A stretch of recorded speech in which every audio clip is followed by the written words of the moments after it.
Bonsoir, nous sommes ravis de vous retrouver pour la deuxième partie de cette émission consacrée au patrimoine sartois, puisque Plus belle ma Sarthe se déplace chaque semaine dans un village de notre cher département. Et comme vous avez pu le voir sur ces belles images, ce soir il est question de Saint-Michel de Chaveigne. Le temps pour moi de vous présenter nos invités ce soir, puisqu'il sera question de la fête de la pomme au Bailleul avec Olivier Duhamel. Bonsoir. Bonsoir. Et Louis Daubert. Bonsoir. Bonsoir. On parlera aussi, comme à l'accoutumée, en patois avec Serge Bertin. Bonsoir Serge. Bonsoir. Et Pascal Mariette, l'inénarrable conteur du patrimoine sartois, qui va forcément revenir sur Saint-Michel de Chaveigne, où il y a beaucoup de choses à voir, je crois. Oui. Comme on a vu à la fin de la première partie, on ne peut s'empêcher de parler de l'église Saint-Michel, puisqu'on est à Saint-Michel de Chaveigne, une église qui a été fondée au XIe siècle. Et si on la regarde bien d'extérieur, eh bien cette église, on a des traces de l'époque romane. Et surtout, quand on va aller, il y a une nef, toute simple. Et au bout de la nef, c'est une nef, on va dire, avec un cœur plat.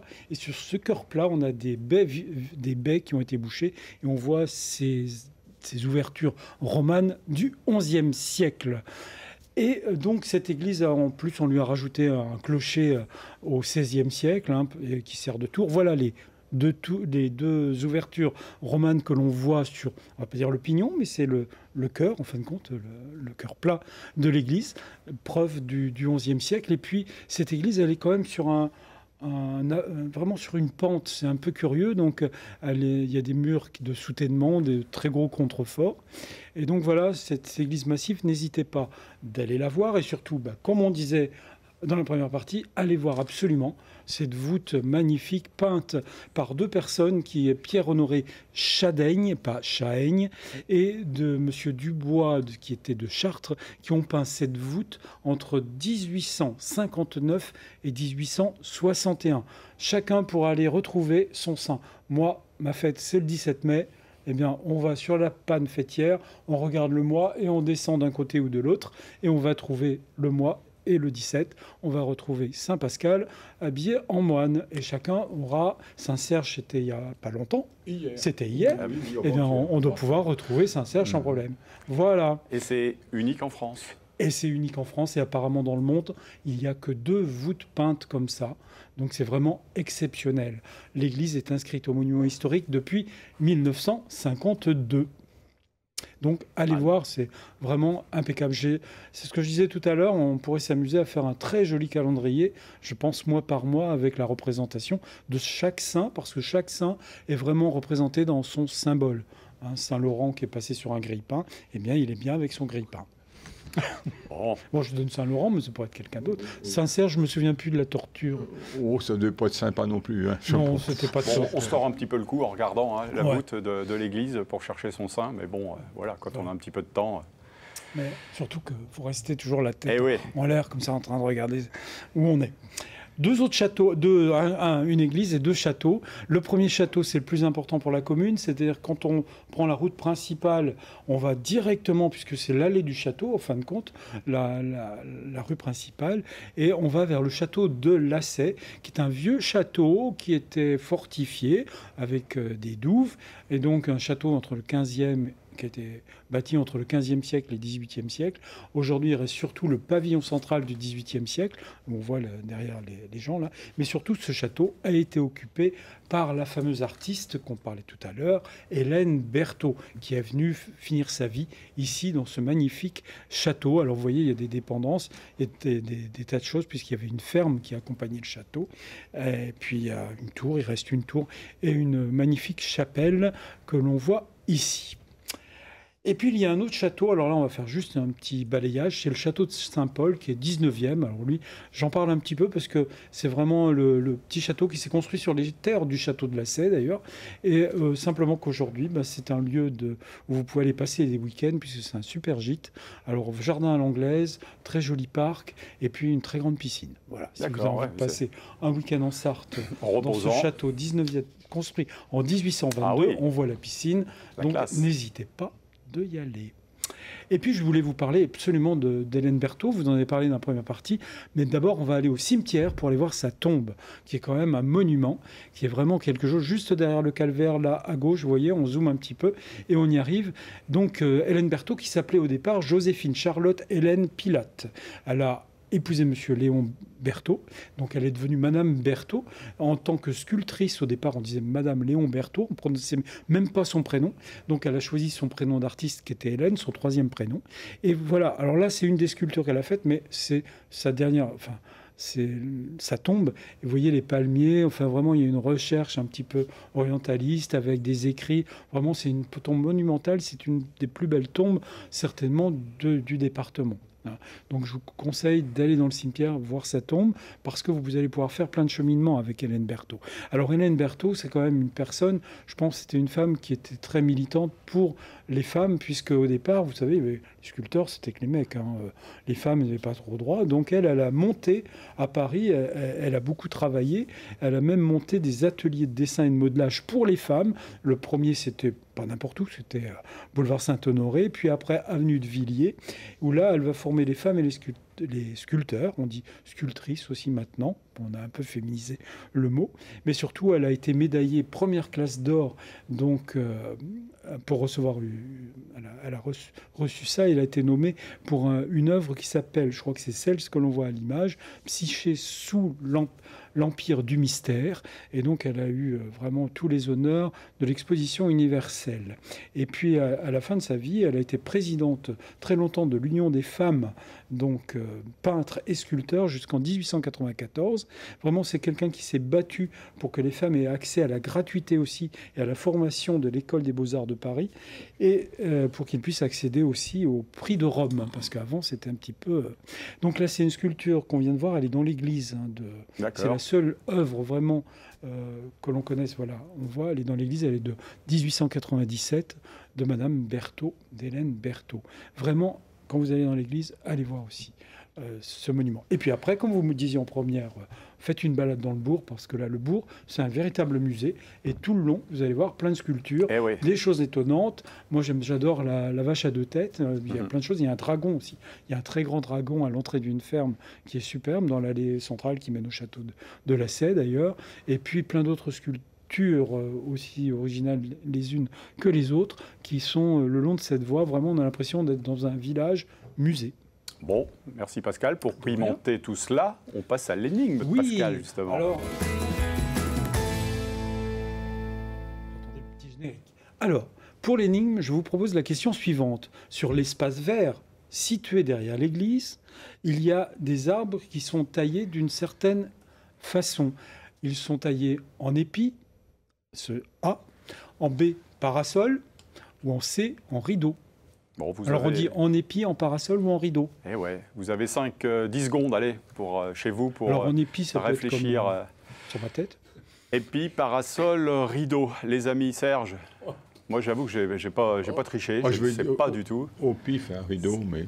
En rideau? Oui, mais vraiment le hasard. Moi, je vais faire comme mon collègue, parasol. C'est cette saison. Louis, moi, vous avez... dit rideau aussi. Voilà, alors, allez, en épi. Alors en épi, c'est pas une technique connue, mais en parasol, oui, on sait faire avec des mûriers, par exemple, dans le Midi. On les fait très bien en parasol.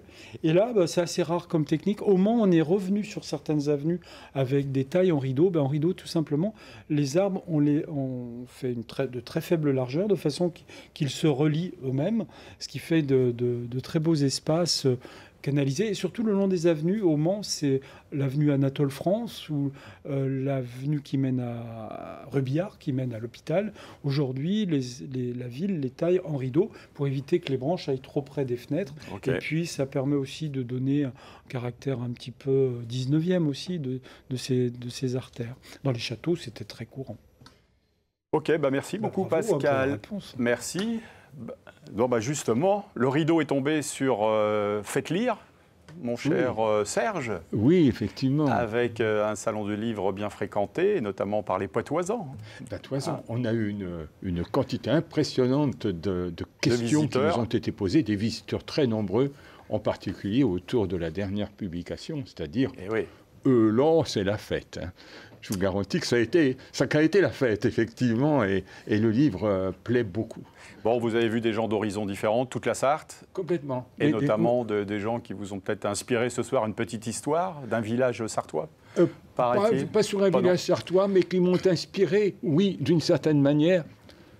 Pas les gens, mais la nourriture. J'avais faim à un moment donné, et j'ai grignoté un morceau de pain. Et je me suis dit que vous aimez bien qu'on évoque les questions d'actualité. Vous me direz, actualité, pain, il n'y a rien. Si, parce que le pain, c'est une actualité permanente. C'est universel, le pain, c'est la nourriture, c'est la source de vie.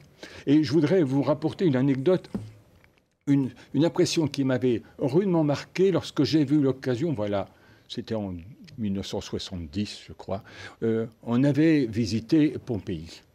Et j'avais trouvé quoi? Un morceau de pain de l'Antiquité.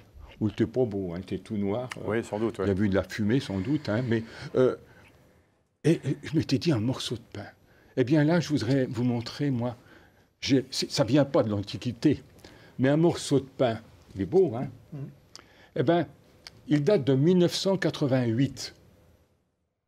1988, plus d'un tiers de siècle. Alors vous allez me dire, mais... Madame, Polo, il dit souvent, ça. Père Bertin, il follaye. Ben, je follaye pas tellement, mais j'ai voulu garder ce morceau de pain parce que c'était un pain délicieux. Et je voudrais vous dire quelques mots sur celui qui a fabriqué le pain.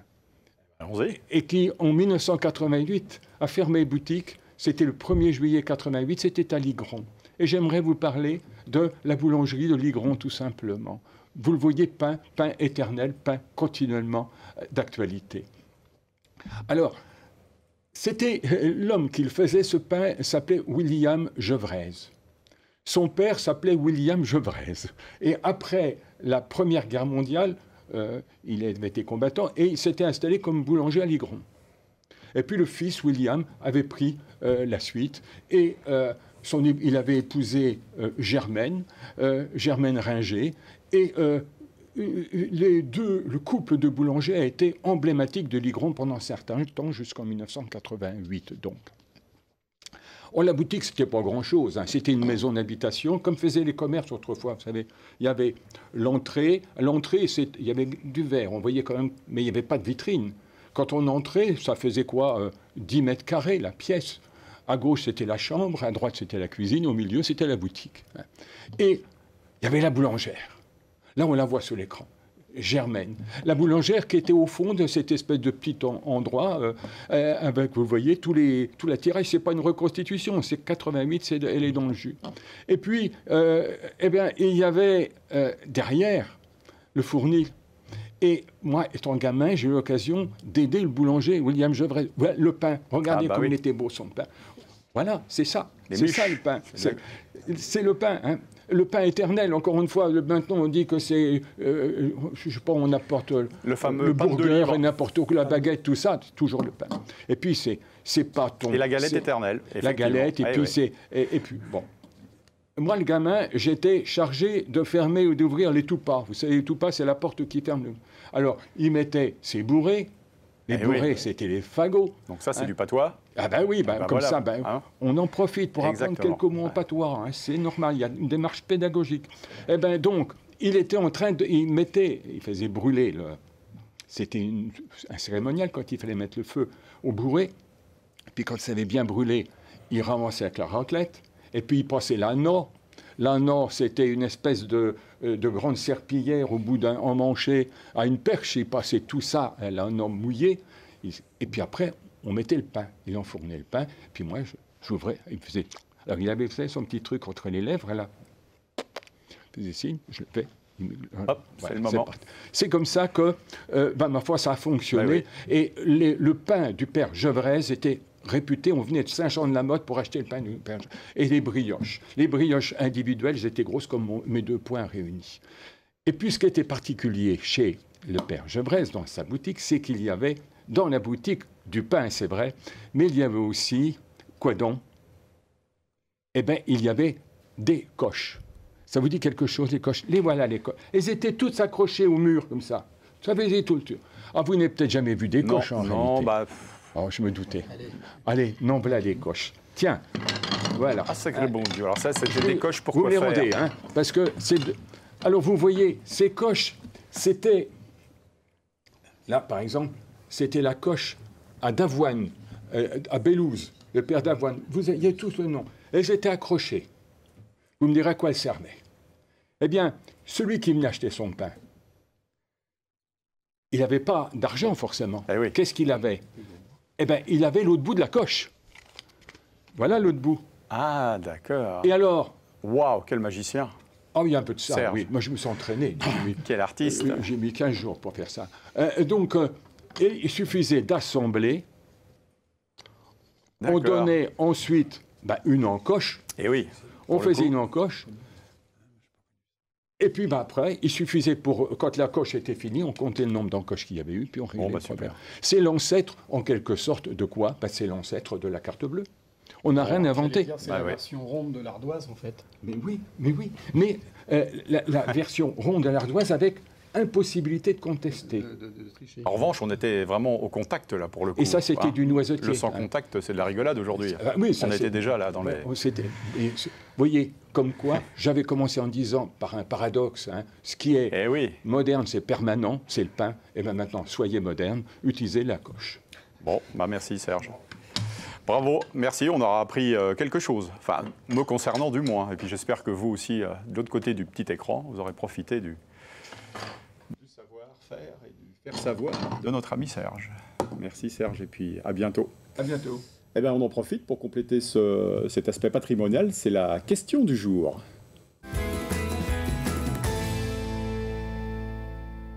Alors, quel illustre personnage a vécu dans cette maison rue du Clos Margot au Mans? Vous allez voir l'image.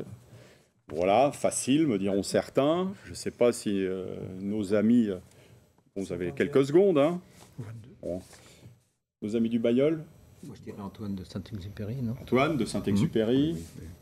Vous aussi. Vu que c'est le seul que je connais, je vais dire que c'est lui, oui. Bon, bah écoutez, je pense que vous avez raison, effectivement. Hein, il s'agit d'Antoine Saint-Exupéry, l'auteur du Petit Prince, le livre le plus lu, mais aussi le plus traduit au monde, après la Bible, bien évidemment. Né par hasard à Lyon en 1900, Saint-Ex a vécu au Mans de 1909 à 1915, pour ceux qui l'auraient oublié ou qui ne le sauraient pas. Son père étant décédé 5 ans plus tôt, Antoine de Saint-Exupéry est venu habiter avec sa mère et son frère chez son grand-père, Fernand, rue Pierre-Belon. Et son père et son oncle avaient eux-mêmes été élèves à Sainte-Croix. Voilà, c'était la petite histoire du jour. Sans transition, on passe à la fête de la pomme au Bailleul. Donc, ce sera le week-end prochain. Eh oui, ça se rapproche. Alors, parlez-nous un petit peu de cette nouvelle édition. C'est une tradition, je crois que ça existe depuis 1980 au lieu du Hamel, dont vous êtes le président, je crois, de l'organisation. Oui, j'ai repris l'organisation depuis 2 ans, mais quand on dit organisation, c'est quand même toute une équipe. Oui. C'est reprendre l'expérience de ce qui a été fait avant, et puis on est sur la 43e édition, donc ça a été créé par un boulanger du Bailleul, le boulanger du Bailleul de l'époque, Jean-Pierre Alcan. On revient dans le pain, et ça dure justement, puisque ça fait donc la 43e année, il est toujours dans l'équipe. Et donc, au tout début, Louis, tu peux peut-être me dire, Oui, je crois qu'il y bien avait l'histoire, vous, de celui qui a inventé 10 tout ça. poniculteurs qui étaient là. Oui, il y avait 10 arboriculteurs sur le Bailleul, Ouais. petite ou plus grande exploitation. Il y avait, c'est-à-dire qu'aujourd'hui, il y en a beaucoup moins. Mais aujourd'hui, il n'y en a pas un seul, Pas un seul. siège d'exploitation arboricole. Il y a encore quelques pommiers sur la commune, mais d'exploitation extérieure. Très proche Hein, du Bailleul, mais, très proche. et donc, ils seront présents pour vendre leurs pommes, leur jus de pommes. Et alors, à l'expérience, on peut dire, combien de kilos, de tonnes de pommes vous allez écouler de jus de pommes durant ces festivités? La règle de 3 n'est pas simple, je ne sais pas si tu sais, mais c'est des tombereaux en fait qui viennent avec leur palox et ils vendent la quantité que les gens souhaitent, mais ils repartent souvent avec des gros sacs, donc il y a du gros volume d'écoulés. 20 à 30 palox pendant la fête des pommes. Oui, vous arrivez toujours à trouver des bénévoles, on va dire, pour encadrer, pour organiser, pour cette Ça devient de fête. plus en plus difficile, je pense. C'est une problématique. C'est une problématique. Il y a beaucoup d'anciens. Ouais. Peu de jeunes se greffent à notre association. Hein. Les premiers. Oui, Moi, je ne fais pas partie des premiers, mais j'ai participé aux premières fêtes des pommes au sein d'une association qui était le groupe théâtral du Bailleul. Hein. Et à l'époque, on faisait un lâcher de ballon. Ah oui. Hein, et on s'amusait au retour des cartes, parce qu'il y en a qui allaient très loin, hein. Quelquefois en Russie, mais quelquefois de l'autre côté de l'Atlantique. Hein. D'accord. Oui, On peut prendre l'avion à un moment donné. Olivier, vous dites-vous, il faut continuer, il faut faire perdurer cette tradition justement pour faire vivre la vie locale, hein, tout simplement, à travers ce genre de manifestation. C'est effectivement important, parce que c'est ce que vous développez dans l'émission, c'est que chaque village a son patrimoine, son histoire. Et la fête des pommes, ça existe un peu dans d'autres villages, mais celle du Bailleul, c'est celle du Bailleul, donc il faut continuer de la faire vivre. Donc le dimanche, c'est le grand vide-grenier avec des animations, il y aura de la musique, il y aura l'atelier Maliko, je crois que les habitants de Sablé connaissent bien, qui feront de la photo foraine. Donc vous pourrez vous faire prendre sur un des grands virages des 24 heures du Mans d'il y a 101 ans. Et vous repartirez avec la photo. Il y a donc des animations. Il y a deux buvettes, effectivement, parce qu'un vide-grenier ne serait pas un vide-grenier s'il n'y avait pas les buvettes. Il y aura de la musique. Et le vendredi soir, si on remonte un petit peu dans le temps, il y a une soirée, années 80. Ça, c'est la nouveauté, on va dire. Alors, années 80, c'est la nouveauté. L'année dernière, c'était Musique. Magie. L'année prochaine, on ne sait pas encore trop ce que ce sera. Mais le vendredi soir, il y a toujours une soirée dansante. Avec entrée gratuite pour... Alors, c'est un repas dansant. D'accord. Avec une entrée payante, bien sûr. Et animé par un orchestre. Voilà, on a vu toutes les images défiler sous nos yeux. Ça, c'était la version, l'édition d'il y a 2 ans. On comprend bien que c'est la grande fête, une des grandes fêtes donc organisée au Bailleul. Il y a plusieurs fêtes au Bailleul, mais c'est vrai que celle-ci, ça monopolise beaucoup de ressources en bénévoles. Et puis la mairie participe, les associations participent aussi selon leur disponibilité. Et voilà. Eh ben merci. Rendez-vous est pris donc ce week-end au Bailleul pour la fête de la pomme. Merci les amis d'avoir participé à cette partie d'émission. Puisque Plus belle Massart n'est pas terminée, on se retrouve dans quelques instants avec Didier Moreau, l'un des cofondateurs de l'historique club Samouraï 2000 au Mans.